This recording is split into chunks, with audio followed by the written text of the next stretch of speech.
నమస్తే, welcome to మహా debate. నేను భువన. కల్వకుంట్ల కవిత, ఈ పేరు ఇప్పుడు తెలంగాణ రాజకీయాల్లో అతి త్వరలోనే మార్మోగే అవకాశం అయితే కనిపిస్తుంది. ఇప్పటి వరకు జాగృతి ద్వారా, తెలంగాణ జాగృతి ద్వారా వివిధ కార్యక్రమాలు నిర్వహించినటువంటి కవిత గారు ఇప్పుడు జాగృతి పేరుతో పార్టీ పెట్టే అవకాశం ఉంది అని చెప్పి కూడా తెలుస్తూ ఉంది. ముఖ్యంగా నిన్న మహా న్యూస్తో ఆవిడ ఎక్స్క్లూజివ్గా మాట్లాడడం జరిగింది. మాట్లాడినప్పుడు ఆమె తనలోని భావాలను వ్యక్తం చేయడం కూడా జరిగింది.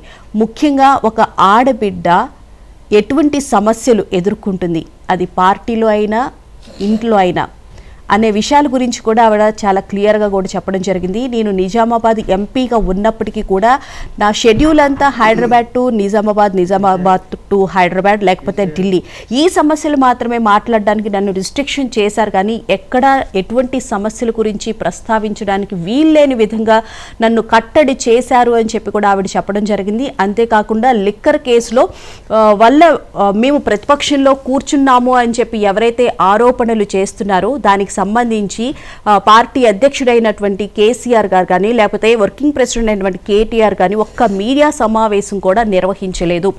తెలంగాణ కష్టపడి సాధించుకున్నాము, అది భౌగోళికంగా మాత్రమే సాధించుకున్నాం. సామాజిక తెలంగాణ కోసం నేను కృషి చేస్తున్నాను.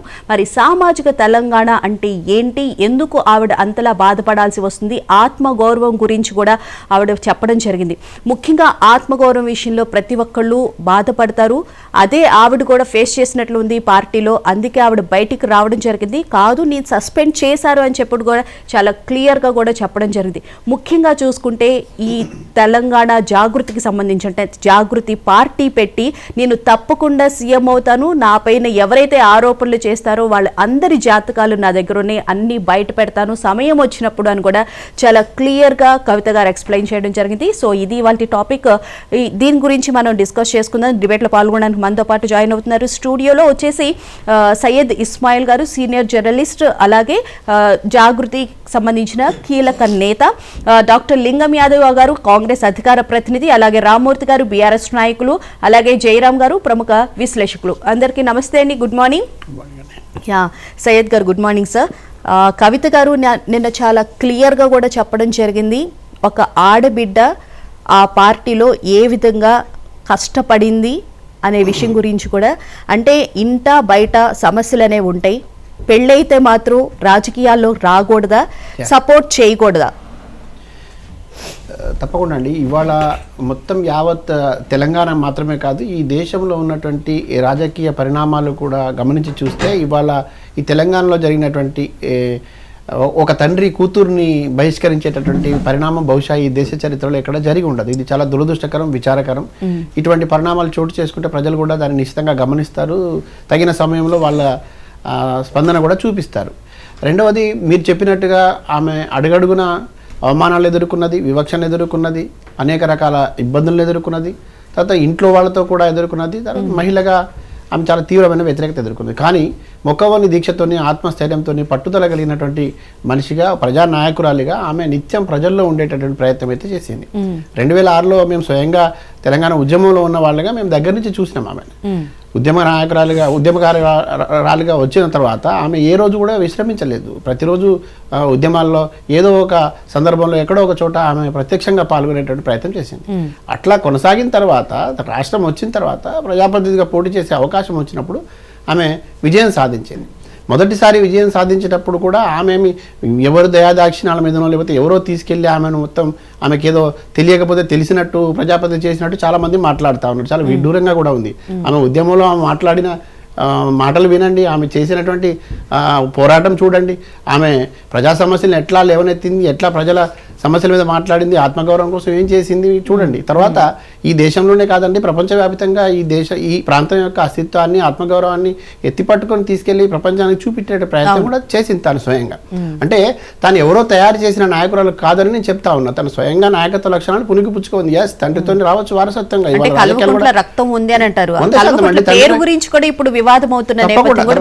తండ్రి రక్తం అయితే మారదు కదా, ఈ పేరు మార్చాలంటే రక్తం మారుతుందా?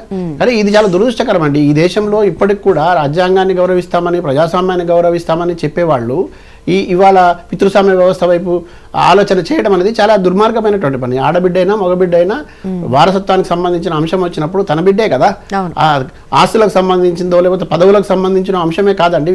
ఈ వివక్ష ఉండకూడదు అంటున్నాను నేను. ఆడ మగ అనేటువంటి వివక్ష ఈ శక్తి సామర్థ్యాలు నిరూపించే దగ్గర, ప్రజల్లో మన్ననలు పొందే దగ్గర ఆమె స్వయంగా కష్టపడితేనే కదా వచ్చింది. ఎవరో తీసుకెళ్లి కూర్చోబెడితే అయ్యేది కాదు కదా.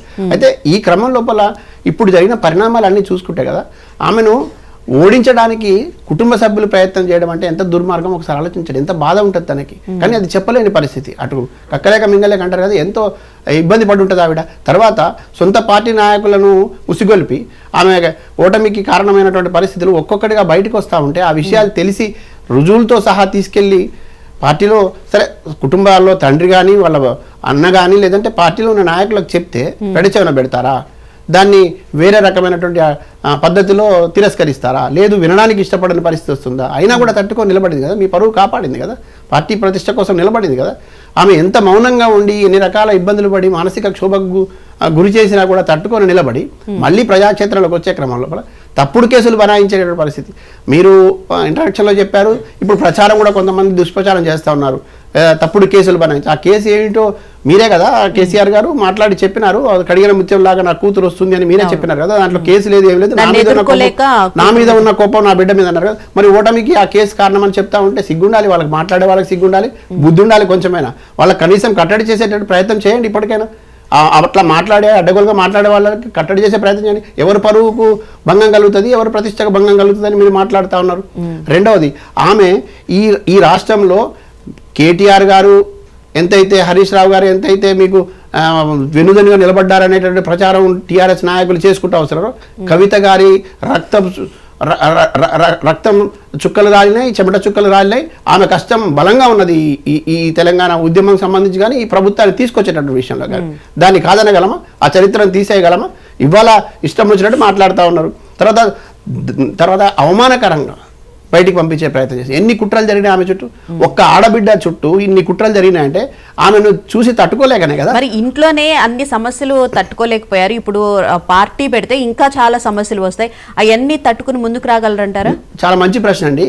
ఇంట్లో తట్టుకోలేక నిలబడలేక లేదండి, ఇంట్లో కూడా ఆమె చేసేటటువంటి అంతర్యుద్ధం బలంగా చేసింది. ఆమె అంతర్గతంగా చాలా యుద్ధం చేసింది. చివరికి అంటే అవసరమైతే కుటుంబాన్ని వదులుకుంటా తప్పితే నాకు చాలా ఎలిగేషన్స్ వస్తున్నాయి ల్యాండ్స్ కి సంబంధించి వాళ్ళ భర్త ప్రమేయం ఉందని చెప్పి. ఇవన్నీ మాట్లాడే వాళ్లకు నేనేం చెప్తానంటే, ఇక్కడ ఆ కుటుంబంలో జరుగుతున్నటువంటి కుట్రలను తో అంతర్యుద్ధం చేసింది. ఇక తప్పని పరిస్థితి వచ్చినప్పుడు నేను కుటుంబాన్ని వదులుకుంటాను తప్పితే ఈ ప్రజా సమూహాన్ని వదులుకోను, ప్రజా ఉద్యమాల్ని వదులుకోనటువంటి చేసి ఎంత గట్స్ ఉంటే చేయాలి, ఎంత శక్తి ఉంటే చేయాలి. అధికారం కోసం కాదండి, ప్రజల కోసం. అధికారం కోసం ఇది అక్కడే ఉండి ప్రయత్నం చేయొచ్చు. ఆమె అవకాశం కూడా ఉంది, ఆమెకు అవకాశం లేకుండా ఏం పోలేదు. కానీ వీళ్ళ ఆలోచన, ముఖ్యమంత్రి అనే పదవి అధికారం వేరు, మామూలుగా ఎమ్మెల్యే గానీ ఎమ్మెల్సీ గానీ లేకపోతే ఎంపీగా నేను చాలా స్పష్టంగా చెప్పదలుచుకున్నాను. చాలా మంది విమర్శకులకు కూడా నేను ఇప్పుడు చెప్పదలుచుకుంటున్నా, ఆమె ఎవరి దయా దాక్షిణాల మీద నాయకురాలు కాలేదు, నాయకురాలుగా ఎదగాలనుకోలేదు. ఆమె స్వయం శక్తితో ఎదగాలనుకున్నది, ప్రజా సమూహాన్ని కూడగట్టింది, అనేక ప్రజా ఉద్యమాలు తను నిర్మించింది. 19 ఏళ్ళుగా జాగృతి సంస్థ క్షేత్రస్థాయిలో నిర్మాణమై ఉన్నది. ఎవరో పదవి ఇస్తేనో లేకపోతే ఎవరో ముఖ్యమంత్రి చేస్తారో లేదు. ఇప్పుడు నేను చాలా స్పష్టంగా చెప్తా ఉన్నా, ఇప్పుడు అక్కడ ఉన్నటువంటి నిజంగా కుటుంబం అందామా లేదంటే కుట్రలు అందామా ఆ దాస్య శృంఖలాలను తెంచుకుని అయితే బయటకు వచ్చింది. ఇప్పుడు ప్రజా సమూహంలో స్పష్టంగా ముందుకు పోయేటువంటి మార్గాన్ని ఎంచుకున్నది. ప్రజా మద్దతుతో ఖచ్చితంగా మీరు అన్నట్టు ముఖ్యమంత్రి అవుతామా, ఇంకేమైనా అవుతామా, భవిష్యత్తులో ఖచ్చితంగా ప్రజలు ఆమె వెంట నిలబడతా ఉన్నారు. ఇవాళ అడుగడుగున నిరాజనాలు పలుకుతున్నారు. ఎక్కడికి పోయినా కూడా ప్రజా సమూహం నుంచి స్పందన ఉంది.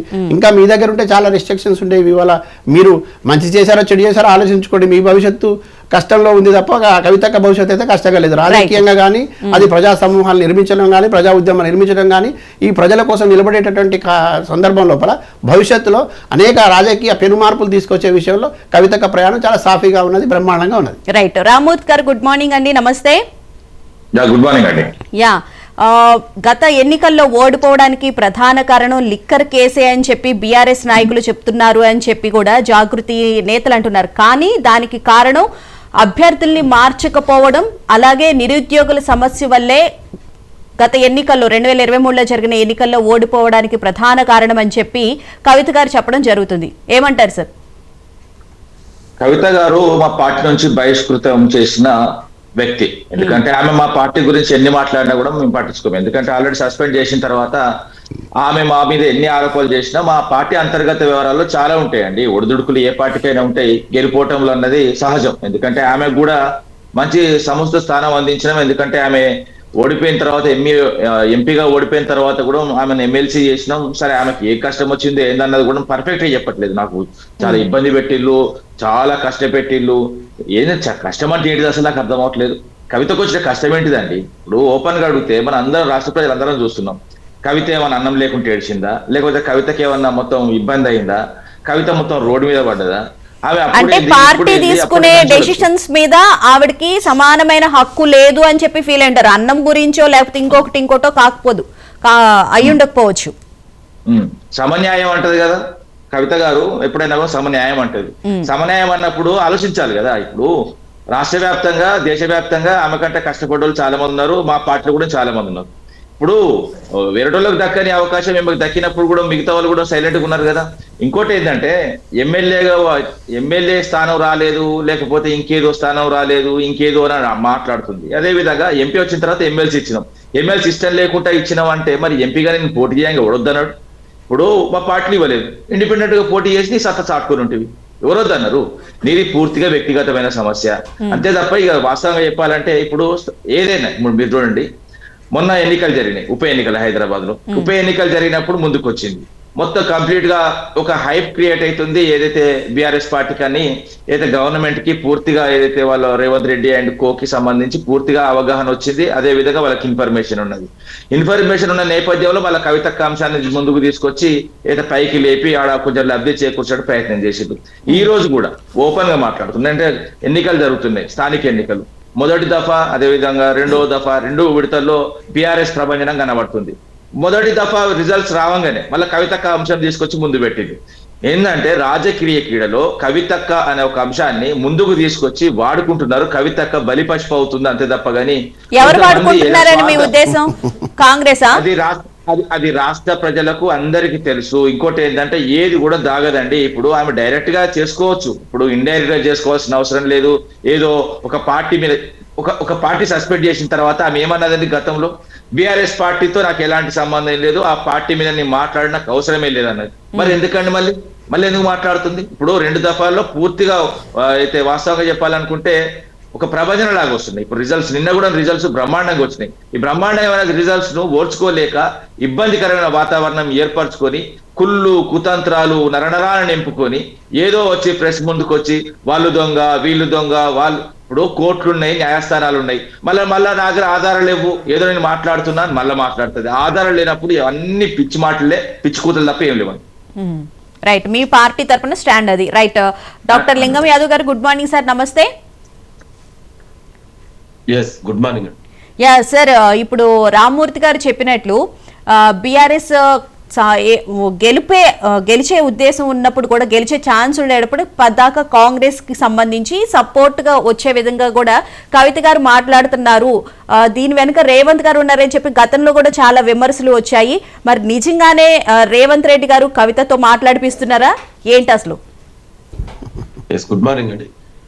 ఇవాళ కవిత గారు విషయానికి వస్తే డెఫినెట్ గా 10 ఏళ్ళు అధికారంలో ఉండి వాళ్ళ నాన్నే ముఖ్యమంత్రిగా ఉండి ఇవాళ 10 ఏళ్ళు తెలంగాణ ప్రజల కష్టార్జితమైన సొమ్ముని దోచుకొని దాచుకున్న వాటాల పంపకాలలో తేడాలు రావడం వల్లనే ఇవాళ కవిత గారు బయటకు వచ్చారు. ఇవాళ మీరు కూడా చాలా స్పష్టంగా చూశారు. ఇదే కవిత గారు మరి 10 ఏళ్ళు వాళ్ళ నాన్నని ఏనాడైనా ప్రశ్నించారా? ఎంపీ ఉన్నారు, ఎమ్మెల్సీగా ఉన్నారు, ఇవాళ వేలాది కోట్లు లక్షలాది కోట్లు దోచుకున్నారని చెప్తున్నారు కదా. మరి మేము ఆనాడు చెప్పాం, మీరు ఎందుకు ప్రశ్నించలేదు?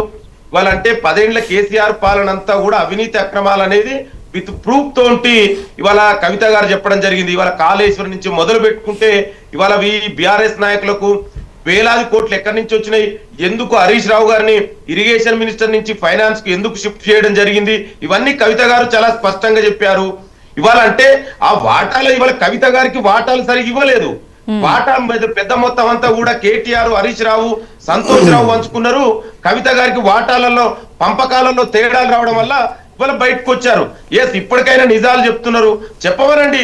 మరి 10 ఏళ్లలో ఇంకా మీ నాన్న ఏ విధంగా దోసుకుండు, ఈ ఫామ్ హౌస్ ఎక్కడి నుంచి వచ్చింది, ఈ వేల కోట్లు అక్రమాస్తులు ఎక్కడి నుంచి వచ్చినాయి, 2014 ముందు మీ ఆస్తులు ఎంత ఇవాళ అందరూ తెలుసు. 2014 ముందు కేటీఆర్, హరీష్ రావు, కవితారావు ఆస్తులు ఎంత, ఇవాళ ఆస్తులు ఎంత, ఇదే కవిత గారు చాలా స్పష్టంగా చెప్పారు. మా కనీసం వాళ్ళ నాన్న ఈమె పెళ్లి జరిగేటప్పుడు ఎలాంటి ఏ ఇబ్బందులు పడ్డారో, మరి ఇట్లాంటి ప్రజల సొమ్మును దోచుకున్నటువంటి వ్యక్తులు ఇవాళ బయటకు వచ్చి మాట్లాడుతున్నారు. చెప్పండి ఇంకా నిజాలు. ఇంకొకటి, ప్రజాస్వామ్యంలో ఎవరైనా పొలిటికల్ పార్టీ పెట్టుకోవచ్చు. మేము డాక్టర్ బాబాసాహెబ్ అంబేద్కర్ రాసిన భారత రాజ్యాంగం ప్రకారం నడుచుకునే పార్టీ ప్రభుత్వం మాది.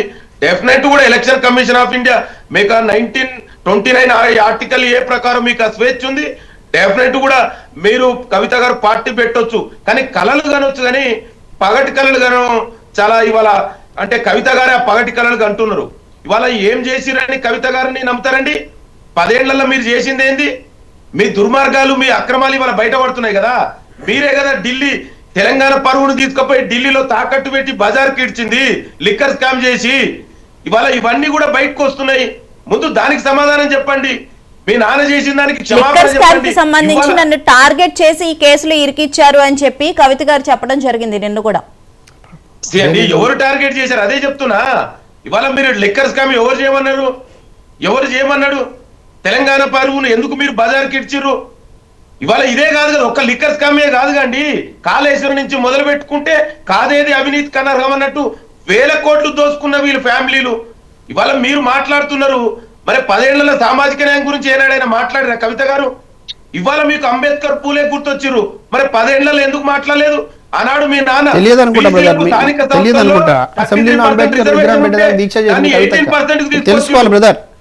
అరే విను మీరు మాట్లాడినప్పుడు వినలే. I can speak more than you, first listen. నీకేమైనా ఉంటే రాసుకో.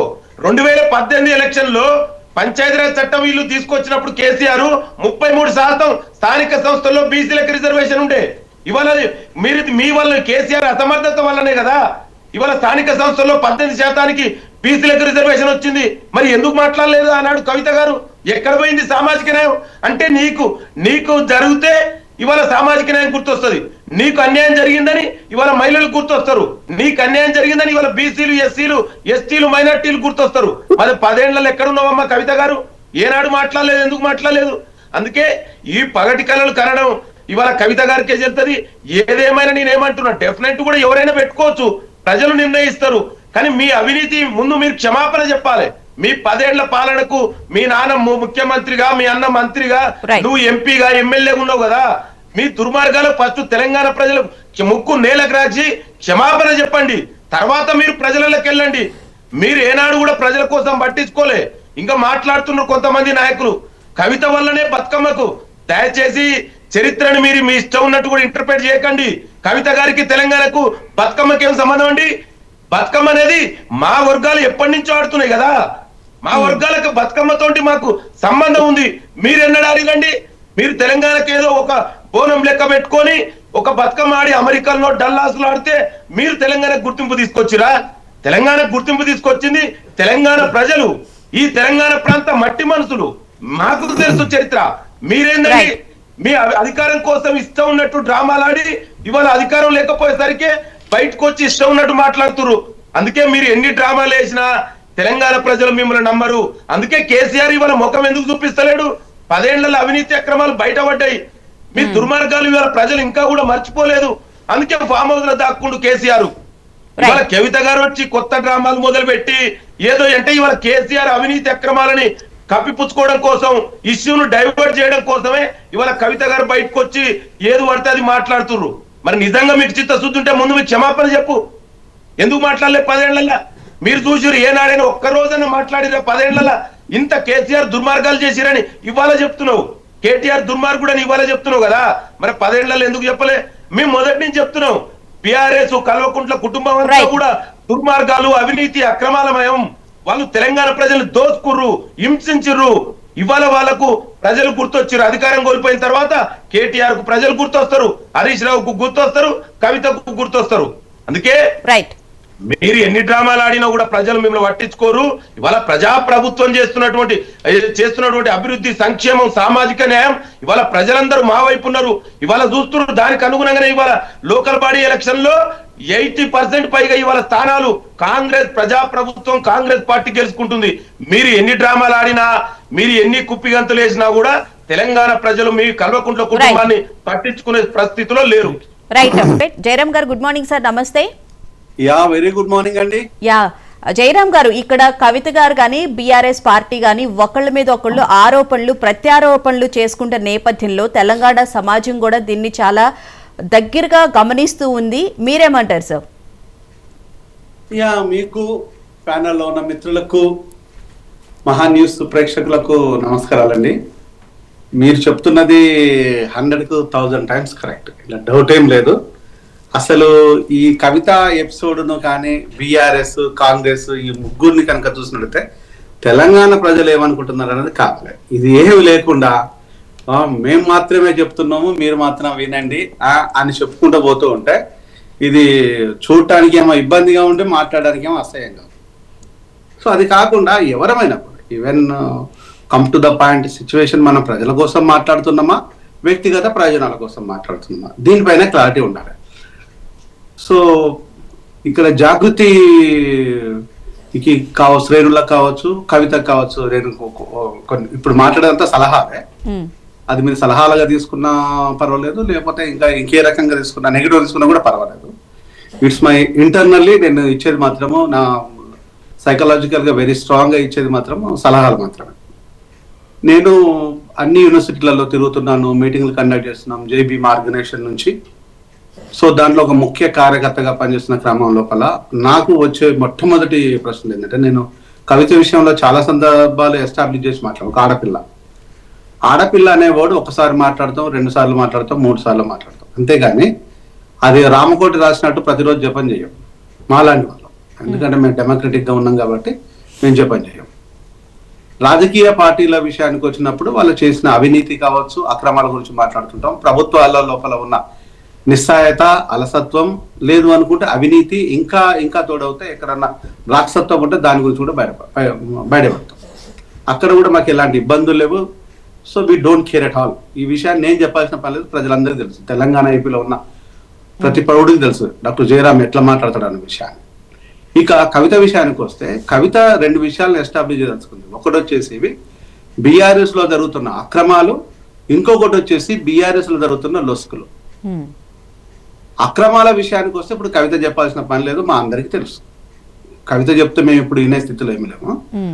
నేను 119 మంది ఎమ్మెల్యేలు కంటెస్ట్ చేస్తాను. నా ఓల్డ్ రికార్డు కనుక చూడండి, 119 మంది ఎమ్మెల్యే క్యాండిడేట్ కండక్ట్ చేస్తే అందులో గెలిచినోడు గెలవనోడు అందరూ దోపిడీదారులే, ఇంక్లూడింగ్ ఎవ్రీవన్ అని చెప్పాను నేను. సో అప్పుడు దగ్గరగా 5 సంవత్సరాలు అయితే గంటాపథంగా చెప్పాను, యూనివర్సిటీలలో, ప్రజలలో, పబ్లిక్ మీటింగ్లలో చెప్పాను. కానీ నేను ఏ ఒక్క రాజకీయ నాయకుని దగ్గర పోయి, గత ప్రభుత్వం బీఆర్ఎస్ దగ్గర కావచ్చు, ఇప్పుడు కాంగ్రెస్ నాయకులు పోయి మా పనులు ఇవి ఉన్నాయి చెయ్యమని నేను ఎవరిని అడగలేదు. లేదు మా కార్యకర్తల మీద కేసులున్నాయి అవి తొలగించండి అని కూడా ఎవరికి చెప్పలేదు. ఎందుకు చెప్పలేదు అంటే మాకు అవసరం లేదు, పెట్టుకుంటారు పోయి, ఎన్ని పెట్టుకుంటారో పెట్టుకోండి. ఆ ప్రభుత్వం పెట్టి చేసింది ఏమున్నది, కేసులే కదా. ఈ ప్రభుత్వం పెట్టేది కూడా కేసులే కదా అనేదాన్ని చాలా క్లియర్గా ఉన్నాం. కానీ కవిత జైలుకు పోయి వచ్చిన తర్వాత తనకు ఇబ్బంది కలుగుతుందనేది, ఇబ్బంది కలుగుతున్నది అనేది ఒక రోజు మాట్లాడుకుంటే అందంగా ఉంటుంది, 2వ రోజు మాట్లాడితే అందంగా ఉంటుంది. కానీ అది ఎజెండా కాదు కదా, తెలంగాణ ప్రజల ఎజెండా కాదు కవిత ఇబ్బందులు. కవిత వాళ్ళ హస్బెండ్ మీద, కవిత మీద బీఆర్ఎస్ దొంగలు అనే ముద్రేస్తున్నారు, కాంగ్రెస్ కూడా అదే చేస్తున్నారు. కవిత తీసుకునే నిర్ణయాలు, కవిత తీసుకునే ప్రవర్తన అంతా కాంగ్రెస్ కు పాజిటివ్ గా ఉంది, రేవంత్ రెడ్డికి పాజిటివ్ గా ఉంది అనేది బీఆర్ఎస్ చెప్తున్నది, బీజేపీ చెప్తున్నది. సో ఇవన్నీ మీరు ఒకవైపు వేలు చూపించుకుంటూ ఇంకా 2 ఏళ్ళు మీ వైపు ఎందుకు చూపించుకుంటున్నారు? దీన్ని కరెక్షన్ చేసుకోవాలి కదా. బీఆర్ఎస్ లోపల దొంగలు ఉన్న విషయం నాకు తెలుసు, ప్రజలందరూ తెలుసు, విద్యార్థులకు తెలుసు, ఉద్యోగస్తులకు తెలుసు, ప్రతి ఒక్కరు తెలుసు. ఒక్కొక్కడు భూమిని చెరబట్టేళ్ళు, భూమిని కొల్లగొట్టేళ్ళు ఆ ప్రభుత్వంలో, ఇప్పుడు ఉన్న కాంగ్రెస్ ప్రభుత్వంలో కూడా. భూతల్లికి నోరు ఉంటే మీరు తిట్టని బూతులు తిడతారు. అరే ఈ రోజు నేను ఎవరింట్లో సొత్తుండ్రా 100 ఎకరాలు 1000 ఎకరాలు ఈ రోజు నన్ను చెరబట్టిందని చెప్పేసి. అదే కనుక ఎస్సీ బిడ్డలకు కానీ ఎస్టీలకు కానీ బీసీలకు కానీ ఈ రోజు కూలీనాలు చేసుకునే బిడ్డలకు 60 గజాలు ఇవ్వడానికి వీడి బాప్సం మీద సరే, ఇక్కడ గత 10 సంవత్సరాలుగా ప్రశ్నించని కవిత గారు ఇప్పుడు ఎందుకు ప్రశ్నిస్తున్నారు అనేది ఇక్కడ ప్రధానమైన ఆరోపణ మెయిన్. అదే I come to the point. So ఇక్కడ భూమిని కంప్లీట్ చెరబట్టేసింది. మిగిలిందంటే ఇప్పుడు కాంగ్రెస్ కూడా అదే పని చేస్తున్నారు. కవితకు ఇన్ని రోజులు గుర్తుకు రాంది, ఇప్పుడు అంశాల మీద గుర్తుకు రాంది, కవిత మీదనే మాట్లాడుకుంటుంది. కవిత కష్టము తెలంగాణ ప్రజల కష్టం కాదు, తెలంగాణ ప్రజల కష్టము కవిత కష్టంగా ఫీల్ అవుతే కవితను తెలంగాణ బిడ్డగా ఓన్ చేసుకుంటారు. ఈ చిన్న కామన్ సెన్స్ మరి జాగృతి శ్రేణులకు ఎందుకు లేకుండా పోయింది? కవిత ఎందుకు ఆలోచన లేకుండా పోయింది? మీరు తెలంగాణలో ఉన్న లోపాలను ప్రశ్నించండి, తెలంగాణలో బిడ్డలను ఓన్ చేసుకోండి, తెలంగాణలో ఉన్న చదువులను ఓన్ చేసుకోండి. ఆల్కహాల్ ద్వారా 12,700 గ్రామ పంచాయతీలు ఉంటే గ్రామ పంచాయతీకి ఒక్కడు చొప్పున చచ్చిపోతుంటే నెలకు చొప్పున 12,700 మంది చచ్చిపోతున్నారు. ఒక మెడికల్ డాక్టర్ గా చెప్తున్నా నేను. మరి ఇంత దారుణంగా చచ్చిపోతుంటే మీరు ఏ చావునాన్ని తీసుకోండి, దాని వెనకాల హిస్టరీ ఆల్కహాలే ఉంటది. దాని గురించి ప్రశ్నించండి. మీరు ఎందుకు ప్రశ్నించరు? మీరు ఆడబిడ్డ కదా, మీరు ఎందుకు ప్రశ్నించరు? మేము ప్రశ్నించిన గొంతులు ఎందుకు మాతో ఎందుకు పనిచేయరు? మీరు ఒంటరిగానే ఎందుకు పనిచేయాలనుకుంటున్నారు? మీరు ఏ పార్టీతో ఇప్పుడు మమేకమైన మేము అడగట్లేదు. ప్రజల కోసం పనిచేసే జాతులు కొన్ని ఉన్నాయి, ప్రజల కోసం పనిచేసే వ్యక్తులు కొంతమంది ఉన్నారు. వాళ్ళని ఎందుకు మీరు సమీకరించడానికి మీకు చేత కావటం లేదు? మీకు ఎందుకు ఆ ధైర్యం లేదు అని ప్రజలు మిమ్మల్ని అడుగుమని నాకు చెప్పారు. ప్రజలు నాకు చెప్తున్నారు, అన్నా అక్కని అడగండి, మా ప్రజల కోసం పనిచేసే మీలాంటి శక్తుల చేత అక్క కలవకపోవడానికి గల కారణాలు ఏంటి, భూముల లొల్లేనా అని అడుగుమని చెప్పింది. పంచుకోవడంలో ఉన్న లొల్లేనా? ఆ పంచుకోవడం లొల్లి అయితే అక్కడ ఇంట్లో మాట్లాడుకోమని చెప్పన్నా, ప్రజల లొల్లి అయితే మన దగ్గరికి రమ్మని చెప్తున్నారు. మీకు ప్రజా సమస్యగా కనిపిస్తుందా, మీ సమస్య ప్రజల సమస్యగా క్రియేట్ చేస్తున్నారా అనేది ప్రజల మాట. ఇది మీరు డైరెక్ట్ గా కవితకు చెప్పండి. మరొక అంశం కవితకు చెప్పాల్సిన విషయం ఏంటంటే, ఈరోజు విద్య ఆరోగ్యము పూర్తిగా దూరమైంది. విద్య అనేది వచ్చేసేమో ముఖ్యమంత్రి చేతిలో ఉంది, ఆరోగ్యం వచ్చి రాజనరసింహ చేతిలో ఉంది. ఈరోజు విద్యను ఆరోగ్యాన్ని నిరుపేద ప్రజలకు దూరం చేసేసి వాళ్ళ చావులో కారణమవుతుంది ఈ ప్రభుత్వము. గత ప్రభుత్వం చేసిన పాపాలకు ఇంకాస్త ఎక్కువగా ఈ ప్రభుత్వం చేస్తుంది. దానికోసం అడుగుదాం రండమ్మా. కవితమ్మను మేము పిలుస్తున్నాం, మా చెల్లిగా పిలుస్తున్నాం, మా తల్లిగా పిలుస్తున్నాం, మా అక్కగా పిలుస్తున్నాం, మా బిడ్డగా పిలుస్తున్నాం. మాతో కలిసి రండి, మాతో చర్చలు పెట్టండి. అంటే మా దగ్గర పైసలు ఇవ్వనా? అంటే మేము మట్టి మనుషులమనా? మేము మనుషుల కోసం కొట్లాడుతున్నామనా? భూముల కోసం కొట్లాడతలేం. ఈ రోజు చిత్రపూరి కాలనీని దోపిడీ చేసిన దొంగ నా కొడుకులు ఈ రోజు ఉంటే వాళ్ళ కోసం మీరు మాట్లాడండి అమ్మా. నేను పదే మీకు విన్నవిస్తున్నాను. మీరు మాట్లాడరే, విద్య కోసం మాట్లాడమంటే మాట్లాడరే, వైద్యం కోసం మనం మాట్లాడితే, ఆల్కహాల్ కోసం మాట్లాడమంటే మాట్లాడరే, అన్నగారిన జీవితాల కోసం మాట్లాడమంటే మాట్లాడరే. వీళ్ళెవరి కోసం మాట్లాడకుండా హరీష్ రావు దొంగ, కేటీఆర్ దొంగ, కేసీఆర్ దొంగ మాత్రం అనలేదు, అనాల్సిన మాటలు అన్ని అంటున్నారు. దొంగలు వీళ్ళేనా? అంటే ఇప్పుడు ఉన్న నాయకత్వం కాంగ్రెస్ వాళ్ళంతా నీతిమంతులేనా? నేను స్ట్రైట్ గా అడుగుతున్నాను. వీళ్ళంతా నీతిమంతులను ఒప్పుకుందామా? ఇప్పుడున్న జాతకాలు అప్పుడు జాతకాలు నీ దగ్గర కాంగ్రెస్ వాళ్ళని కూడా ఆవిడ ప్రశ్నిస్తూ ఉన్నారు. డైరెక్ట్ సమాధానం కాంగ్రెస్ వాళ్ళని కూడా ఆమె ప్రశ్నించడం లేదు. ఇది జనాలు ఏమంటున్నారంటే అక్క బ్లాక్ మెయిల్ చేస్తున్నట్టున్నది, మాటనకపోతే ఒక్కొక్కరిని బయట పెడుతున్నట్టున్నారు. రైట్, ఫస్ట్ బ్లాక్ మెయిల్ చేస్తున్నట్టుంది, మాటనకపోతే ఒక్కొక్కరిని బయట పెడుతుంది, మాటలోనే లోపల సెటిల్మెంట్ చేసుకుంటుంది అంటున్నారు. రైట్, దీనికి సయ్యద్ గారు ఏం సమాధానం చెప్తారో విందాం సార్. ఒకసారి సయ్యద్ గారు ఏం చెప్తారో విందాం. ఇక్కడ ముగ్గురు మిత్రులకు కూడా నేను ఆన్సర్ చేయదలుచుకున్నాను. మొదట బీఆర్ఎస్ నుంచి రామూర్తి గారు మాట్లాడినారు. ఆయన మాట్లాడుతున్నప్పుడు పదే గతంలో ఎందుకు మాట్లాడలేదు, ఇప్పుడు ఏం మాట్లాడుతున్నారు ఒకటి, తర్వాత ఆమె అవినీతికి పాల్పడింది, ఆమెకు అన్ని ఇచ్చినామనే టైప్లో మాట్లాడుతున్నారు. బ్రదర్ కొంచెం చెప్పినవే చెప్పితే అది అన్ని నిజాలు అయిపోతాయి అనేటటువంటి విషయంలో ఉన్నట్టున్నారు. దాన్ని తీసేయండి. ఇక ఈ పాచకింతకాయ పచ్చడిలాగా ఉంటుంది మీ పార్టీ మీది. ఆమె ప్రజా జీవితంలో ఉంది, ఆమె పని చేసుకుంటుంది, ఆమె చేసే. మీరు ప్రతిరోజు భారత రాష్ట్ర సమితి వైపు నుంచి రోజుకొకరిని తెర మీద తీసుకొచ్చి రోజుకో రకమైనటువంటి ఆరోపణలు చేసుకుంటూ రోజుకో రకమైనటువంటి రకంగా ఆమె మానసిక క్షోభకు గురయ్యేటట్టుగా తర్వాత ఆమె వ్యక్తిగత హననానికి పాల్పడతా ఉంటే ఆమె ఎట్లా నోరు మూసుకొని కూర్చుంటుంది? ప్రజా జీవితంలో ఉన్నది, ప్రజల మధ్యలో ఉన్నది కాబట్టి ఖచ్చితంగా వాస్తవాలు చెప్పాలి. తెరచాటు రాజకీయాలు చేయట్లేదు ఆమె, ప్రజల మధ్యలోనే నడుపుతా ఉన్నది ఒకటి. రెండోది, కాంగ్రెస్ మిత్రులు కూడా మాట్లాడుతున్నప్పుడు చెప్పినారు ఇది హాస్టల్ పంచాయతనో లేదంటే 10 ఏళ్ళు మాట్లాడదని. దయచేసి నేనేమంటున్నానంటే గతంలో ఉన్నప్పుడు అంతర్గతంగా మాట్లాడింది అనేది పదే మాట్లాడుకుంటా ఉన్నాం. ఇంకా మళ్ళీ దాని చుట్టే తిరిగి టైం వేస్ట్ చేయడం కరెక్ట్ కాదు. ఒకటి, ఇప్పుడున్నటువంటి పరిస్థితుల్లో ప్రజల మధ్యకు వచ్చి మీరు మొత్తమే ఈ ఎపిసోడ్ ఏదైతే టీఆర్ఎస్ పార్టీ నుంచి బయటకు వచ్చిన తర్వాత ఈ రోజు కూడా ఆమె ఇంట్లో కూర్చోలేదు, ఇప్పుడు కూడా ప్రజల్లో ఉన్నది. కొంచెం దాన్ని అబ్జర్వ్ చేయమని కూడా నేను అడుగుతా ఉన్నా. రెండవది, ఇక్కడ ఉన్నటువంటి భూమికి, ఇక్కడ ఉన్నటువంటి నేలకు గొప్ప స్వభావం ఉందండి. ఇది చైతన్యవంతమైన ప్రాంతం, అనేక మంది అమరులు త్యాగాల పునాదుల మీద నిర్మితమైనటువంటి తెలంగాణ. తప్పకుండా ఆ సోయితో మనం ఉండాల్సిన అవసరం ఉన్నది. ఇక్కడ ఉన్నటువంటి సందర్భం లోపల తెలంగాణ రాకముందే అంబేద్కర్ విగ్రహాన్ని అసెంబ్లీలో పెట్టాలనేటువంటి ఉద్యమాన్ని నిర్వహించింది కవితక్క. కాబట్టి సామాజిక సోయి తనకు స్పృహ ఉందని మాలాంటి వాళ్ళని భావిస్తా ఉన్నాం. అది కూడా అబద్ధమైనటువంటి ప్రచారం చేయాలనుకుంటే నేనేం చేయలేను. మూడవది, డాక్టర్ గారు మాట్లాడుతున్నప్పుడు కూడా కొన్ని విషయాలు చెప్పినారు. అయితే ఇక్కడ విషయం గమనించాల్సింది ఏంటంటే, నేను చాలా సంతోషపడుతున్నా, నేను స్వాగతిస్తా ఉన్నా. అందరినీ కలుపుకుపోవాలనేటువంటి విషయంలో నాలాంటి వాళ్ళం అక్కడ ఉన్నాం కాబట్టి తప్పకుండా ప్రయత్నం చేస్తా ఉన్నాం. కాకపోతే ఇంకా కొంతమందికి చేరకపోవచ్చు. ఇప్పటికే మ్యాక్సిమం ప్రతి జిల్లాలో, ఉమ్మడి జిల్లాలో వెళ్ళినప్పుడు అన్ని వర్గాలు, అన్ని మతాలు, అన్ని కులాలకు అతీతంగా ఎజెండాలు పక్కన పెట్టి తెలంగాణ ఉద్యమంలో ఎట్లయితే అందరినీ కలిపే ప్రయత్నం చేస్తున్నామో వీలైనంత వరకు ప్రయత్నం జరుగుతూ ఉంది. ఇంకా కొంతమంది మిత్రులు నిజంగానే ఎట్లాగూ బయటకు వచ్చారు కాబట్టి ఇప్పుడు జయరాం గారు చెప్పినట్లు ప్రజల సమస్యలు కానీ, భూముల సమస్య కానీ, చిత్రపురి నాట్ ఓన్లీ భూములు, చిత్రపురి మాత్రమే కాదండి, ఇక్కడ ఉన్నటువంటి మొత్తం తెలంగాణ ప్రాంతంలో జరిగినటువంటి, గతంలో జరిగినటువంటి విధ్వంసాన్ని మాట్లాడుతూ ఉన్నాం.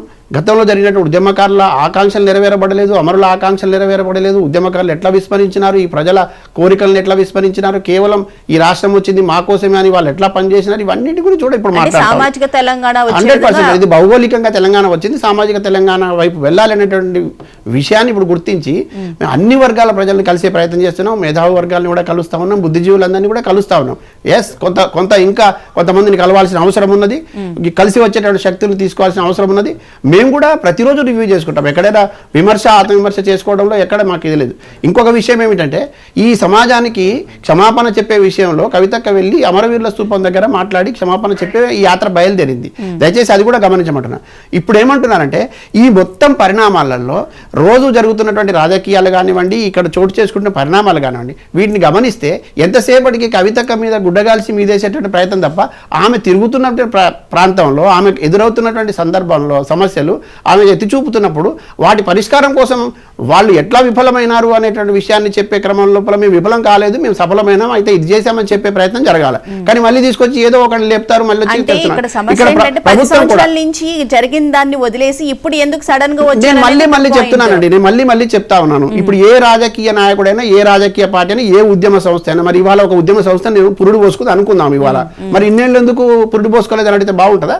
ఇప్పుడు ఆమె బయటకు వచ్చిన తర్వాత కదా అక్కడ అంతర్యుద్ధం జరిగింది, అక్కడ బాగాలేదనే కదా ఆమె ఆవేదన వ్యక్తం చేసింది, లేఖలు రాసింది, అనేక రకాల నష్టపోయింది, వ్యక్తిగత జీవితాన్ని కూడా నష్టపోయింది. మీరు అంటున్నారు ఇవాళ ఆడబిడ్డ అని పదం వాడకూడదని. నేనేమంటున్నానంటే, రాజ్యాంగాన్ని గౌరవించే వాళ్ళకు, ప్రజాస్వామ్యాన్ని గౌరవించే వాళ్ళకి నేను సూటిగా ఒక ప్రశ్న అడుగుతున్నా, ఒక విజ్ఞప్తి కూడా చేస్తా ఉన్నా. దయచేసి అర్థం చేసుకోండి బ్రదర్. ఒకటి, ఆడబిడ్డగా సానుభూతి వద్దు, ఓకే, ఆడబిడ్డగా మనం సెంటిమెంట్ వద్దు పక్కనే. కానీ ఆడబిడ్డ ఇంటి పేరు మార్చుకోమని ఇవాళ మాట్లాడుతున్న వాళ్ళకి ఏం చెప్దాం చెప్పండి? ఇంటి పేరు ఎందుకు మార్చుకోవాల్సిన అవసరం ఉంది? అంటే మనం ఆడబిడ్డగానేమో వివక్ష లేదు అనేటువంటి విషయంలో కొట్టిపాడేద్దాం, ఆమె ఇంటి పేరు మార్చుకోవాలని ఆరోపణలు చేసే వాళ్ళని సమర్థిద్దామా? ఇవాళ ఆమెకు ఆ రకమైనటువంటి సందర్భం వచ్చినప్పుడు కేవలం కవితక్క గారికి కాదండి, ఒక మహిళకు, ఒక ఇంటి ఆడబిడ్డకు, ఎవరికైనా సరే వచ్చినప్పుడు మనం నిలబడాలన్నా వద్దా? రెండోది, మనం ఆ విషయాల్లో ప్రజాస్వామ్యాన్ని గౌరవిస్తామని, రాజ్యాంగాన్ని గౌరవిస్తామని, మనకున్న హక్కుని కాపాడతామని చెప్పాలా వద్దా? కాబట్టి ఆ ప్రయత్నం వచ్చినప్పుడు, ఆ సందర్భం వచ్చినప్పుడు మనం అట్లా నిలబడాలి, అట్లా ఆలోచించాలని నేను విజ్ఞప్తి చేస్తా ఉన్నా. రెండోది, ఎస్, బయట ఉండే వాళ్ళకి అనేక రకాల అపోహలు ఉంటాయి, ఆమె మీద కూడా అనేక రకాల అపోహలు ఉండవచ్చు. మేము కూడా ఉద్యమ సందర్భంలో, ఉద్యమ నేపథ్యంలో వచ్చినవాడిని, నేను బాబాసాహెబ్ అంబేద్కర్ మార్గంలో నడవాలని ఆలోచనతో వచ్చినవాడిని. ఇవాళ మాలాంటి వాళ్ళని కూడా అక్కడ ఎందుకు చేరాము, ఎందుకు మాట్లాడుతున్నామంటే, కొన్ని సందర్భాల లోపల కొన్ని రాజకీయ శక్తులు కానీ, ఉద్యమ సంస్థలు కానీ తెలుసో తెలియక కొన్ని పొరపాట్లు జరగవచ్చు, కొంతమంది మోసపూరిత పద్ధతులు కూడా రావచ్చు. కానీ ఇవాళ మళ్ళొకసారి జరుగుతున్నప్పుడు మనలాంటి వాళ్ళ ఉండి కరెక్ట్ చేసేటట్టు ప్రయత్నం కూడా చేయాలి. నేను మళ్ళీ చెప్తా ఉన్నా, ధైర్యంగా చెప్తా ఉన్నా, ఒకవేళ మా నాయకత్వంలో కూడా లోపాలు ఉంటే సరిదిద్దడానికి నేను ప్రయత్నం చేస్తా. తప్పకుండా నేను ఆ ప్రయత్నంలో భాగస్వామి అవుతాను. ఎందుకంటే నేను విస్మరించి ఎక్కడో కూర్చుంటే ఆ ప్రయత్నం ఎవరు చేస్తారు చెప్పండి? నాలాంటి వాళ్ళం అక్కడ ఉండాలి కదా. కాబట్టి ఆ ప్రయత్నం చేస్తాను. అందరినీ ఒకే గట్టి మాట్లాడకూడదని. రెండోది, భూముల సమస్యలు కానీ ప్రాంతాలకు సంబంధించిన సమస్యలు చాలా పేరుకుపోయి ఉన్నాయి. ప్రభుత్వం మీద ఇవాళ యుద్ధం చేస్తున్న ఏకైక ఉద్యమ సంస్థ జాగృతి అండి. అది అర్థం చేసుకోమని నేను అడుగుతా ఉన్నాను. ఇవాళ ప్రధాన ప్రతిపక్షం అని చెప్తున్న వాళ్ళు లేరు. ఏదో మేము మాట్లాడినప్పుడు వాళ్ళు ఇంకేదో మధ్యలో కాలుగడ్డ వేసినట్టు మాట్లాడుతున్నారు. ఎందుకు రారండి ప్రజా సమస్యలు తీసుకొని? ఎన్ని ప్రజా సమస్యలు ఈ దేశంలో? నిన్న సింగరేణి కార్మికుల కష్టాన్ని చెమటను తీసుకుపోయి నువ్వు ఫుట్బాల్ ఆడతావు, 10 కోట్లు ఖర్చు పెడతావు, ఎందుకు మాట్లాడారండి? ఎందుకు ప్రశ్నించరు? ఎందుకు? అది ప్రశ్నిస్తే అది కాదా ప్రభుత్వం మీద యుద్ధం చేస్తున్నట్టు కాదా? రాహుల్ గాంధీ వచ్చి సెంట్రల్ యూనివర్సిటీకి వెళ్తారన్న వాడు ప్రత్యేక విమానం తీసుకొని వచ్చి ఇక్కడ ఫుట్బాల్ ఆడి వెళ్ళిపోతాడా? ఎవరు అబ్బ సొత్తని దాన్ని వాడుకుంటామని చూస్తారు? ఇది కార్మికుల కష్టం కదా, కార్మికుల నెత్తురు చెమట ధారపోసిన డబ్బులు కదా. ఇప్పటికే నేను డిమాండ్ చేస్తాను ఈ సందర్భంగా, ఆ డబ్బులు మీరు ఎట్లా ఇస్తారో వాపస్ ఇవ్వండి ఆ కార్మికులకు. సింగరేణి పంపించండి. అసలు ప్రజాధనం ఎట్లా దుర్వినియోగం చేస్తారు? మీ విలాసాల కోసం, మీ ఆటల కోసం వినియోగిస్తారా? ఇది మేము ప్రశ్నిస్తూ ఉంటే మీకు కంటగింపుగా ఉంటుందా? ఇంకా మమ్మల్ని కాంగ్రెస్ కంటగాపుతూ ఉంటారా? మేము ఏం చేయాలి చెప్పండి? ఇంకా చిత్తశుద్ధిని ఎట్లా నిరూపించుకోవాలి చెప్పండి? రైట్. రామ్మూర్తి గారు, అసలు బీఆర్ఎస్ లో పవర్ షేర్ అనేది జరిగి ఉంటే ఇటువంటి సమస్య తలెత్తేది కాదేమో? అట్లేం లేదండి. ఇప్పుడు ఏదైనా కూడా ఏదైతే ప్రాంతీయ పార్టీల పరిస్థితి కూడా దేశవ్యాప్తంగా చూసుకోండి. సరే, ఇప్పుడు ఒక్కొక్కడికి నేను సమాధానం చెప్తాను. లింగన్న యాదవ్ మాట్లాడిన మాటలకు నేను సమాధానం చెప్పి ఏదైతే మా వరకు వస్తాను. ఏదైతే దేశంలో అవినీతి పితామహులైన కాంగ్రెస్ పార్టీ అవినీతి గురించి మాట్లాడే నైతిక హక్కు ఎప్పుడో కోల్పోయింది. ఎందుకంటే A to Z, A for Adarsh, Z for zero reduction scam అన్న ఇవన్నీ ఉంటాయి. మొత్తం A to Z చదువుకుంటే చాలా ఉంటాయి. ఇప్పుడు వాళ్ళు ఏ విధంగా వాళ్ళు అవినీతికి పాల్పడ్డారో, దేశం ఇంకా వెనుకబడతారానికి ఎందుకున్నదో, రాహుల్ గాంధీ కానీ, సోనియా గాంధీ కానీ, లేకపోతే ఏదైతే రాబర్ట్ వోద్రా భార్య గారైన ఏదైతే వాళ్ళ డాటర్ కానీ, ఎప్పుడు కూడా ఎలక్షన్స్ వచ్చిన రాయబరేలి ఇతర ప్రాంతాల్లో వాళ్ళు పోటీ చేస్తారు. ఎప్పుడు గుడిసెలకు వెళ్ళి వంగిపోతుంటారు. మరి వాళ్ళ గుడిసెలాగానే ఉంటే మరి వీళ్ళు మాత్రం ఏదో స్కాములు చేసుకుంటా కంప్లీట్ గా కార్లలో, విమానాల్లో ఇక యాక్స్ జీవితం వాళ్ళది. వాళ్ళ గురించి మాట్లాడవసరం లేదు. వాళ్ళు దేశం త్యాగం అంటారు. వాళ్ళ త్యాగాన్ని వాస్తవంగా నేను కూడా ఏదైతే చెప్పను, కానీ ఆ చావులు ఎట్లయినా కూడా చూసుకోవచ్చు. సరే, ఇప్పుడు వాటాళ్ళొల్లి కవితక్కకు మాకంటారు. మరి ఎక్కడ కూడా ఎవరు చెప్పారు? ఇప్పుడు లింగన్న యాదవ్ కవితక్క చెప్పిందా లేకపోతే ఇంకెవరు చెప్పిందా అన్నది కూడా ఆయన కూడా క్లారిటీ లేదు. అసలు వాటాల్లో అనేది ఇంతవరకు రాలేదు. ఆమెకు అన్యాయం జరిగింది, ఏదో రాజకీయంగా అన్యాయం జరిగింది, నాకు మంత్రి పదవి రాలేదు, ఇంకో సెకండ్ స్థానం రాలేదు అని ఆమె కొట్లాడుతుంది. అంతే తప్ప ఇక్కడ వాటాల్లో కాదండి. ఇంకోటి ఏంటంటే, ఏదైతే ఇరిగేషన్ డిపార్ట్మెంట్ ఉంచాలి, ఏదైతే ఫైనాన్స్ డిపార్ట్మెంట్ అయితే హరీష్ రావు గారికి ఎందుకు ఇచ్చిళ్ళు అంటే తగ్గించినట్టే కదా. అంటే విజ్ఞులు అందరికీ తెలుసు, రాష్ట్ర వ్యాప్తంగా ఆర్థికంగా ఏదైతే క్రమశిక్షణ ఉన్న వ్యక్తులకు ఒక శాఖ నుంచి ఆర్థిక శాఖ కేటాయిస్తారు. దీన్ని గుర్తుపెట్టుకోలేదు. హరీష్ రావు గారు ఎంత క్రమశిక్షణ కలిగిన వ్యక్తి. అయితే వాస్తవంగా చెప్పాలంటే కేసీఆర్ కింద కూర్చోమంటే కూర్చుంటాడు, కేసీఆర్ గారు పైన కూర్చోమంటే పైన కూర్చుంటాడు. అలాంటి వ్యక్తి ఒక సామాన్య కార్యకర్తలాగా ఉంటాడు. పార్టీ ఏ పని చెప్పినా కూడా తూచా తప్పకుండా పాటించే వ్యక్తులలో హరీష్ రావు గారు. అదే విధంగా దేశంలో ఎక్కువ కేసులు ఉన్న ముఖ్యమంత్రి ఎవరు? కేసుల గురించి మాట్లాడతారు, నాకు అర్థం కాదు. కానీ ముఖ్యమంత్రి, స్వయాన ముఖ్యమంత్రి 89 కేసులు ఉన్నాడు. 72 అతి సీరియస్ కేసులు. వాస్తవం చెప్పారు, ఇంకా అందులో 89లో 72 అతి సీరియస్ కేసులు. ఒకసారి మీరు అవసరమైతే క్రాస్ చెక్ కూడా చేసుకోవచ్చు. అదే విధంగా స్థానిక ఎన్నికలు 42% ఇచ్చి మేము పోతే మీకు బీఆర్ఎస్ వాళ్ళకు మొత్తం కళ్ళు మండే అంటే ఎక్కడొచ్చినాయండి? 42% నుంచి తీసుకొచ్చి 17% వేసిన వాళ్ళు. ఇంకా బీసీల గురించి, బీసీలకు అన్యాయం చేసిన, అనాదిగా అన్యాయం చేసిన. ఎందుకంటే మేము 34% 2018లో ఇచ్చి 2019 ఎన్నికలు పోతా అన్నప్పుడే సర్పంచ్ల సంఘం కాంగ్రెస్ సంబంధించిన ఏదైతే వాళ్ళు ఇద్దరు కూడా, ఏదైతే స్వప్నారెడ్డి అదే విధంగా ఇతరుడు ఇద్దరు కూడా కేసేసి ఏదైతే మొత్తం దాన్ని ఆపడం జరిగింది. 34% ఇస్తా అంటే అడ్డబడిన కాంగ్రెస్ వాళ్ళు ఇప్పుడు ఏదైతే మన 42% ఇస్తారు దొంగ నాటకాలు చేసి 17% కుదించి బీసీలను మొత్తం కంప్లీట్ గా మోసం చేసిన వాళ్ళు. ఇక బీసీల గురించి మాట్లాడితే దయ్యాలు వేదాలు కాదు, కూర్చొని ఉపనిషత్తులు వల్లించినట్టున్నది. అదే విధంగా 50 లక్షలు తీసుకొచ్చి అడ్డంగా దొరికిన ఒక దొంగ, అదే విధంగా 5 లక్షలు మొత్తం కంప్లీట్ గా 5 లక్షలకు సంబంధించి ఈ రోజు స్కాములు చేయడానికి రెడీగా ఉన్న ఒక దొంగ గురించి ఇక మొత్తం దోపిడీ అని మాట్లాడితే ఏ విధంగా అండి? అదే విధంగా ఫామ్ హౌస్ గురించి మాట్లాడండి మిత్రుడు. అసలు ఫామ్ హౌస్ ఎన్ని ఎకరాలు లేదండి తెలుసా అండి? 62 ఎకరాల్లో మా వ్యవసాయం నడుస్తుంది. మా ఫామ్ హౌస్ లో వ్యవసాయం నడుస్తుంది. కాంగ్రెస్ బీజేపీ సంబంధించిన ఫామ్ హౌస్లలో ఇక చెప్పలేని పనులు నడుస్తాయి. పేకాట, ఇంకా ఇతరితర కార్యక్రమాలు. అవసరమైతే మీ మహా టీవీ వాళ్ళు, అదే విధంగా జయరాం గారు, లింగన్న యాదవ్ వస్తే కూడా నా సొంత ఖర్చులతో తీసుకుపోతా. మా ఫామ్ హౌస్ లో ఎంత మంచి వ్యవసాయం నడుస్తుందో చూపెడతా. మేము వ్యవసాయం చేసుకుంటామండి. వ్యవసాయానికి సాయం అందించిన వాళ్ళు గౌరవ కేసీఆర్ గారు కూడా వ్యవసాయం సాయం అందించిన వాళ్ళు తప్ప పిచ్చి పిచ్చి కార్యక్రమాలు చేసిన వాళ్ళు కాదు. అదే విధంగా ఒక్కొక్క వైపు రాష్ట్రంలో అయితే ఘోరమైన పరిస్థితులు. సార్, ఫైనల్ గా చెప్పండి, అధికారుల గురించేనా ఇదంతా అని? ఒక నిమిషం ఆగండి ప్లీజ్. అంటే మనకి సమయం లేదు, మిగిలిన ఇద్దరు కూడా మాట్లాడాలి అందుకు.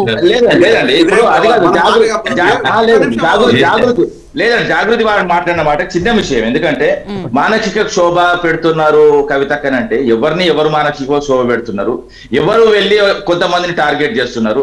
రాష్ట్ర వ్యాప్తంగా కొన్ని దిక్కులకు పోయి ఎవరు టార్గెట్ చేస్తే తిరిగి వస్తుందండి, ఎవరు ఏది ఇస్తే తిరిగి అదే వస్తుంది. అదే విధంగా ఏదైతే వాస్తవంగా కవితక్క 5 ఏళ్ళు ఎంపీగా ఉన్నది, దాని తర్వాత ఎమ్మెల్సీ ఉన్నది. వాస్తవంగా ఈమె ఏదైతే వాస్తవంగా పనిచేసిన అధికారం అనుభవించిన రోజులు ఎంతమంది అమరవీరులకు పైసలు ఇచ్చిందండి? ఆమె పండును బయట ఫస్ట్ ఆమె పండు ఎవరికి ఇచ్చింది, ఎంపీ ల్యాడ్స్ ఎవరికి ఇచ్చింది, అదే విధంగా ఎమ్మెల్సీకి సంబంధించిన ఫండ్స్ ఎవరికి ఇచ్చిందో ఆ లెక్కలు మొత్తం బయట పెట్టమనండి, ఎవరైనా తెలుస్తుంది. ఎందుకంటే ఇవన్నీ మాటలు రైట్. ఫర్దర్ గా నెక్స్ట్ వచ్చినప్పుడు మీరు ఆ డీటెయిల్స్ అన్ని తీసుకురండి, ఏ విధంగా నిధులు కేటాయించారనే విషయాల గురించి. రైట్. లింగం యాదవ్ గారు ఏమంటారు? రేవంత్ గారి గురించి విపరీతమైన ఆరోపణలు చేశారు రామ్మూర్తి గారు ప్రభుత్వం మీద. అంటే ఇవాళ అధికారం కోల్పోయిన తర్వాత బీఆర్ఎస్ నాయకులు ఫ్రస్ట్రేషన్ లో మాట్లాడడం ఇవాళ మనం కేటీఆర్ నుంచి చాలా స్పష్టంగా చూస్తున్నాం. మిత్రుడు కూడా బీఆర్ఎస్ పార్టీలో పనిచేస్తుండు కాబట్టి మరి బీఆర్ఎస్ పార్టీ గురించి కొంచెం పొగుడుకుంటా ఇతరులను తిడితే బీఆర్ఎస్ పార్టీలో రేపు ఏదైనా పార్టీ కేటీఆర్ కూడా గుర్తిస్తాడు, ఏదైనా పదవి ఇస్తాడేమో అని ఆశపడుతుంది. దాంట్లో తప్పలేదు. వ్యక్తి పార్టీ గుర్తించాలని డెఫినెట్ కూడా గుర్తింపు రావాలి, నీకు స్టేట్ చైర్మన్ రావాలి. నీకు కూడా జాతీయ స్థాయిలో ఒక చైర్మన్ పదవి రావాలని కోరుకుంటారు, తప్పే ఉన్నదే. కోరుకోని మీరు మాట్లాడుతప్పుడు నేను ఏమంటున్నా, డెఫినెట్ గా ఇవాళ కేసీఆర్ 10 ఏళ్ల పాలన ఏం జరిగింది అనేది మనకే కాదు, మీకు కాదు, తెలంగాణ సమాజం మొత్తానికి కూడా చాలా స్పష్టంగా అర్థమైంది. ఇవాళ నేను ఏమంటున్నా, ఇవాళ వీళ్ళు ఫామ్ హౌస్ల గురించి మాట్లాడుతూ మనందరికి చూస్తారు. అసలు తెలంగాణలో కాదు దేశంలోనే ఫామ్ హౌస్ కల్చర్, ఒక రాజకీయ నాయకుల ఫామ్ హౌస్ కల్చర్ ఇంట్రడ్యూస్ చేసినటువంటి గొప్ప వ్యక్తి కల్వకుంట్ల కుటుంబం. కేసీఆర్, కేటీఆర్, కేటీఆర్ తెలంగాణకి ఏం తీసుకొచ్చిందంటే జన్వాడ ఫామ్ హౌస్.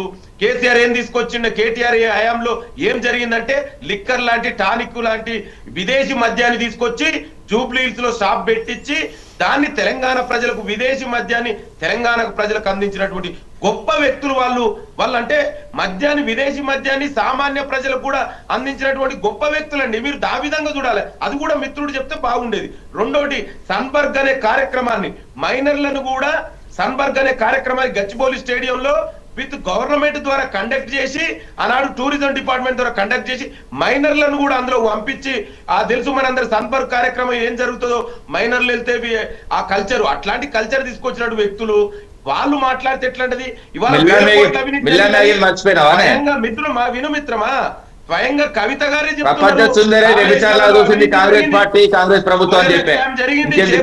జరిగింది. టెలిఫోన్ టాపింగ్ మిత్రమా, మీరు మాట్లాడేటప్పుడు నేను మాట్లాడాలి, దయచేసి కొంచెం ఓపిక వినండి. ఇవాళ టెలిఫోన్ టాపింగ్ నుంచి మొదలు పెట్టుకుంటే ఈ ఫార్ములా వరకు అవినీతి జరిగిందనేది చాలా స్పష్టంగా కనబడుతుంది. ఇవాళ ముఖ్యమంత్రి రేవంత్ రెడ్డి గారి ఆధ్వర్యంలో ఇవాళ అభివృద్ధి, సంక్షేమం, సామాజిక న్యాయం ఇవాళ అందుకే ఇవాళ మీరు చూస్తారు. పార్లమెంట్ ఎలక్షన్ లో చూశారు, మళ్ళీ ఇవాళ పంచాయతీ ఎలక్షన్ లో 70 to 80% పైగా ఇవాళ స్థానాలు కాంగ్రెస్ పార్టీ గెలుస్తుంది. మీకు మొక్కలు లెక్కనే కేసీఆర్ ఫామ్ హౌస్ ఉన్నాడు. కనీసం మీరు కూడా మీకు బుద్ధి చెప్పారు. 25,000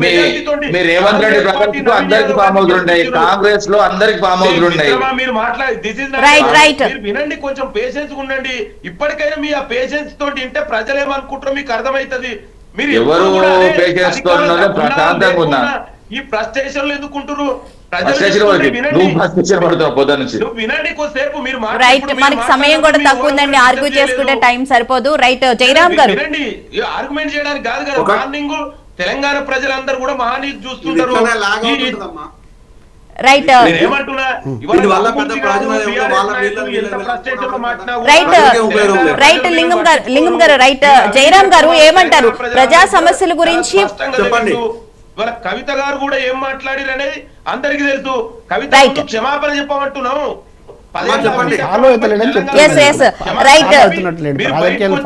మాట్లాడండి, మేము స్వాగతిస్తాం. ప్రజాస్వామ్యంలో ఎవరైనా కూడా పార్టీలు పెట్టుకోవచ్చు, ఎవరైనా కూడా ప్రజల కోసం మాట్లాడితే మేము వెల్కమ్ చేస్తాం. కన్స్ట్రక్టివ్ క్రిటిసిజం చేయండి. ఇష్టం ఉన్నట్టు మాట్లాడితే తెలంగాణ ప్రజలు, బీఆర్ఎస్ నాయకులు ఇప్పటికైనా మీరు ప్రజల కోసం పనిచేయండి. కేసీఆర్ కోసమో కేటీఆర్ కోసం చేస్తే మిమ్మల్ని ప్రజలు క్షమించరు. రైట్ జయరాం గారు జాగృతి తరపున మేము ప్రజాధనానికి సంబంధించి దుర్వినియోగమైన విషయం గురించి మేము పోరాడాము అని చెప్పి సయ్యద్ గారు కూడా చెప్పడం జరిగింది. ఎందుకంటే మొన్న జరిగిన మ్యాచ్ కి సంబంధించి మేము ముందుకు వెళ్తున్నాం, ప్రజల్లోనే ఉంటాము, ప్రజల యొక్క సమస్యల పరిష్కారం తీసుకొని ముందుకు వెళ్తాము అని చెప్పని అంటూ ఉన్నారు. నేను సయ్యద్కి ప్లస్ కవితకు చెప్పాల్సింది ఒకటే ఒక మాట. గత ప్రభుత్వంలో దొంగలు ఉన్నారన్న విషయాన్ని నాకు, మా ప్రజలకు, తెలంగాణ ప్రజలకు, యావత్ ప్రజలకు తెలుసు కాబట్టే వాళ్ళని ఇంట్లో కూర్చోబెట్టేసి కాంగ్రెస్ ను ఈ రోజు పట్టం కట్టి గద్దె మీద కూర్చోబెట్టిండు. కాంగ్రెస్ లో కూడా దొంగలు ఉన్నారనే విషయాన్ని అప్పుడు ఆ నలుగురు దొంగలు అనుకుంటే ఇప్పుడు ఆలీబాబా చాలీ చోరు ఉన్నారనే విషయాన్ని కాంగ్రెస్ నాయకులే చెప్తున్నారు. దాన్ని ప్రజలు విశ్వసిస్తున్నారు. మీరు దాని గురించి ఎందుకు ప్రశ్నించడం లేదని మొదటి ప్రశ్న. కాంగ్రెస్ గురించి ఎందుకు ప్రశ్నించట్లేదని మొదటి ప్రశ్న. ఇంకొకటి, మీరు ఆల్కహాల్ మీద దందా చేసిండ్రు, ఆల్కహాల్ మీద ఉందనేది మీతోని పనిచేసిన బీఆర్ఎస్ నేతలు, అది మీ ప్రభుత్వం కానప్పుడు ఆ ప్రభుత్వంలో కీలకమైన వ్యక్తి, ప్లస్ ఇప్పుడు కాంగ్రెస్ లో ఉండే వ్యక్తులు, ఇతర రాజకీయంగా ఉన్న బీజేపీ ఎక్సెట్రా రాజకీయ నాయకులు మిమ్మల్ని దుమ్మెత్తి పోసిన విషయం అందరూ తెలిస్తే ఆ విషయం మీకు కూడా తెలుసు. అదే ఆల్కహాల్ బ్యాన్ చేయాలని మీరు ఎందుకు డిమాండ్ చేయటం లేదు? ప్రభుత్వానికి ఆదాయం తీసుకొస్తుంది ఆల్కహాల్. అక్కడ ఆల్కహాల్ ని బ్యాన్ చేస్తే బిడ్డలు, యంగ్ అమ్మాయిలు ఈ రోజు విధవలు కాకుండా ఉంటారు, ఆ కుటుంబాలు విచ్ఛిన్నం కాకుండా ఉంటాయి. ఈ రోజు ఆల్కహాల్ కు, డ్రగ్స్ కు అడ్డాగా మారింది హైదరాబాద్ అనేది ప్రతి ఒక్కరికి తెలుసు, మీకు బాగా తెలుసు. ఇది తెలియని విషయాలు ఏం కాదు. ఎందుకంటే మీరు రాజకీయంగా విపరీతమైన చైతన్యం ఉన్న బిడ్డ. మరి దాని విషయంలో ఎందుకు మాట్లాడతలేరు? ఈ రోజు విద్యా వైద్యాన్ని పూర్తిగా నిలువెత్తున దోపిడీ చేస్తుంది కాంగ్రెస్ ప్రభుత్వము. దాని గురించి ఎందుకు మాట్లాడతలేదు? ఈ రోజు ఒక నలుగురు డాక్టర్లను బ్రోకర్లు పెట్టేసి ఆ కాంగ్రెస్ ప్రభుత్వం చేస్తుంటే దానికి తగుదునా అన్నట్టుగా ఇంకొకరిని, రమేష్ రెడ్డి మీద ఎన్ని ఆరోపణలు మీకు తెలియని విషయం కాదు. మళ్ళీ అదే ఆరోపణలు ఉన్న రమేష్ రెడ్డిని తీసుకొచ్చి మళ్ళీ కాంగ్రెస్ నెత్తిన పెట్టుకున్నది. మరి దాని గురించి ఎందుకు మాట్లాడతలేరమ్మా మీరు? ఇవి ప్రజల గురించి ఎందుకు మాట్లాడతలేరు? ఎస్సీల గురించి ఎందుకు మాట్లాడతలేరు? బీసీ సంఖ్య గురించి మాత్రమే ఎందుకు మాట్లాడుతున్నారు? ఇక్కడ భూముల గురించి ఎందుకు మాట్లాడతలేరు? దోపిడి గురించి ఎందుకు మాట్లాడతలేరు? ఈ రోజు ఈ దొంగల గురించి ఎందుకు మాట్లాడతలేరు? ఇదేమి మాట్లాడకుండా మీకు ఉపయోగకరమైన అంశాలే మాట్లాడుతున్నారు అనేది ఇప్పుడు ప్రజలు అనుకుంటున్నారు. రైట్, అది క్లియర్ చేయాల్సిన బాధ్యత కూడా జాగృతి మీద ఉంది. Right, thank you so much Jayaram garu, thank you so much doctor Lingam Yadav garu, thank you so much Ramurthy garu, thank you so much Syed garu స్టూడియోకి వచ్చినందుకు, డిబేట్లో పాల్గొనేందుకు. సో ఇది ఇవాళ మహా డిబేట్. చూస్తూనే ఉండండి మహా న్యూస్.